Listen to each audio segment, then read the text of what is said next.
heart attack, stroke. We all daily number paper somebody at the age of 45 getting a heart attack, someone at the age of 42 getting a heart attack. So a lot of, and diabetes of course it is rampant, but a lot of the diseases of old age, whether we talk about diabetes, heart disease, dementia, blood pressure, when does it start happening? At your ages, younger than you actually, I would say. At ages of 20, 30, that is when the roots start being spread for all of these, what are called non-communicable diseases. What is alarming about non-communicable diseases is 70% is preventable. All of you sitting here like this, all of you are at risk of developing may already have, I do not know, any one of these diseases. So, prevent one of the most important things is exercise, physical activity and maintaining our muscle mass.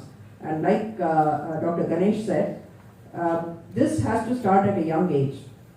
Dr. Paul shared data showing how the muscle mass starts coming down after the age of 30 or 40, which means at the age of 20, we need to have maximum muscle mass. It's like a bank balance.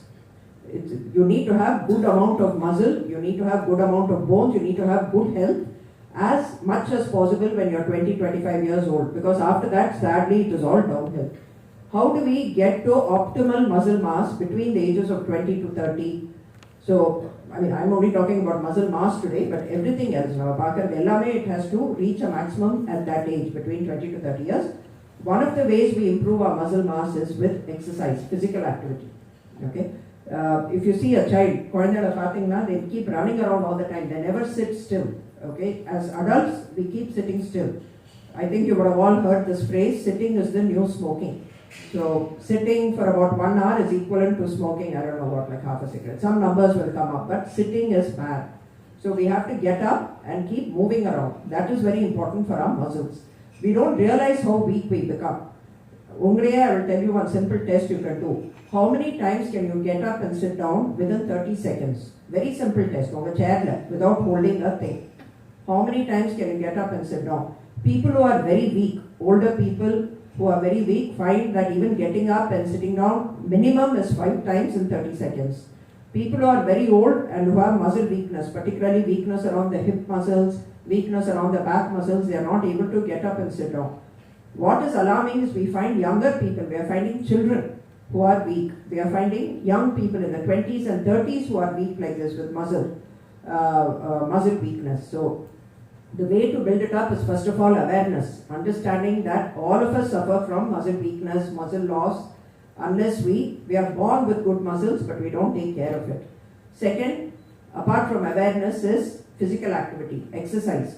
Even simple exercises like sitting on the floor and getting up is good exercise for us. Climbing up the stairs, sitting on the floor. That is very good exercise. If you do that 10 times a day, I think all of you know, we do what is called this Topikarnam. Okay? Topikarnam border is very good exercise. You may not, I don't know if you know, we sort of hold our ears and we go all the way down and we get up. Okay? That's like a colloquial Tamil term that we use. But doing that 10 times a day is good exercise for your muscles. Number 3, like Dr. Paul said, our diet is very, very poor in protein.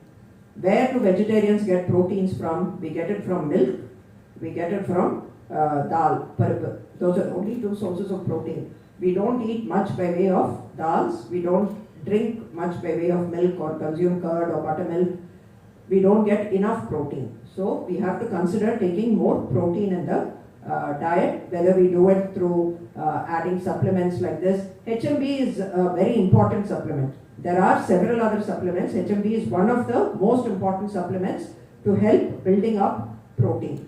So this is to create awareness about it, but I think the more important message that needs to go out is that, I think as correctly said in the keyword here, muscle matters. So muscles are very important and we have to take time to understand and improve. For example, men also suffer from fractures at a very young age. Part of the reason why they suffer from fractures is because of poor quality bones and muscles, which is because of poor protein intake. So make sure that first of all we need to create awareness, work on building up our muscle strength and work to increase protein intake using supplements like this. I'll stop here and happy to answer questions.